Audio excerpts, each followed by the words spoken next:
Hi there, my name is Linda, and I'm going to be talking to you about Historathon 2023 because I'm planning to participate. This was created by Vin at Revenant Reads, and he's got some co-hosts. I will list them in the description of the video on YouTube.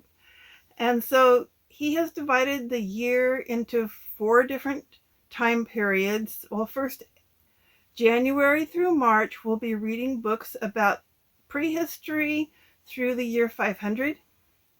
And then April through June, we'll be reading about the years 500 to 1500.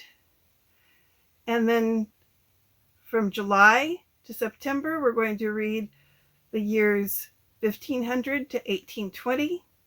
And then the last 3 months of the year, October through December, we'll be reading about the years 1820 to the present time.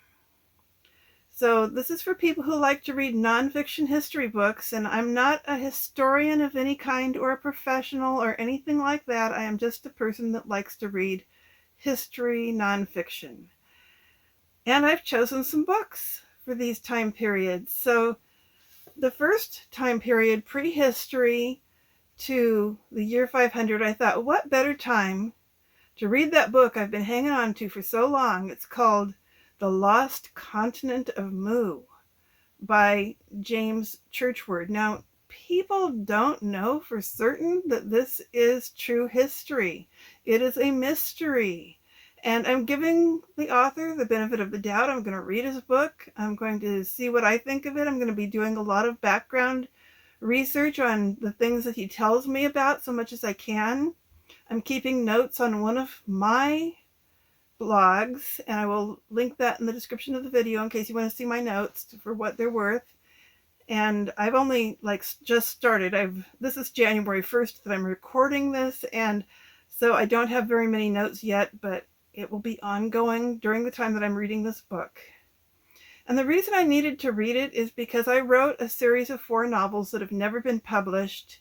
They're kind of YA type novels because the protagonist starts out at the age of 12, and then of course he gets older through the course of the 4 novels. So anyhow, I want to do some background research on the time period in which he lived, which was prehistory years, and I thought this would give me the scope of what people might think about prehistory times. And so anyhow, if it's a hoax, so be it. I'm only writing fiction after all, but a lot of people do believe this is true history.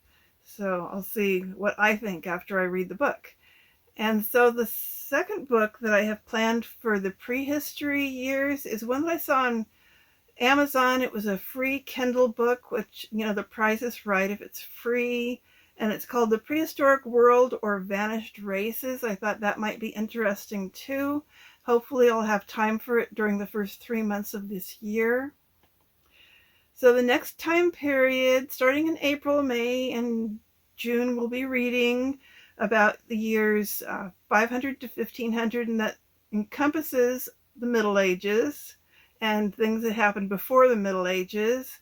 So I've picked a couple of books out on Overdrive. Obviously, that's another source of free books. So the 2 books that I saw on Overdrive about this time period are The Medieval Mind by Henry Osborne Taylor and The Edge of the World, A Cultural History of the North Sea and the Transformation of Europe. That is by Michael Pye.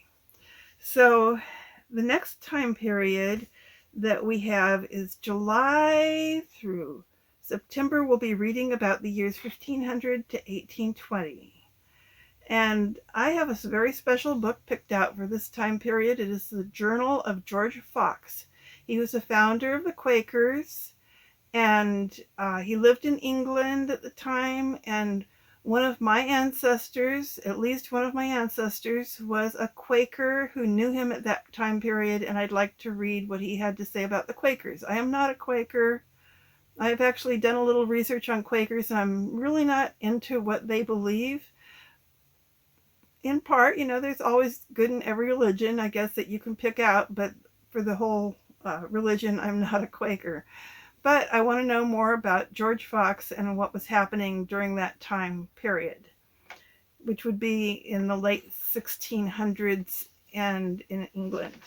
The other book that I've picked out for those years is 1776 by David McCullough, which I was very happy to see I can borrow through Overdrive. I hope I'll have time to read it. The last time period we'll be reading is 1820 to the present time, and that will be during the months of October through December 2023. And I have another special book picked out for that time period. This is something I've been wanting to read for a long time, and I got a free copy on Kindle. It is called The Exploring Expedition to the Rocky Mountains, Oregon and California, to which is added a description of the physical geography of California with recent notices of the gold region from the latest and most authentic sources by John C. Fremont. And this is the actual journal that he kept while he was exploring California and Oregon. I am a Californian by birth. I have lived here most of my life, and I'm very interested in California history. I've been to Fremont Peak, and I want to read this book. So I thought this was the perfect time. I have a couple other books that are picked out in case I have time, but I won't even mention them now because I'm thinking that one will probably be enough. For participation in the Historathon, you only have to read one history book, nonfiction history book, for each time period, so I'm good. And so that'll be the end of this video. Thank you so much for listening. If you're participating in Historathon, you might want to mention that in a comment. That would be great. I'd love to hear what you're reading. And I'll talk to you in another video. Bye.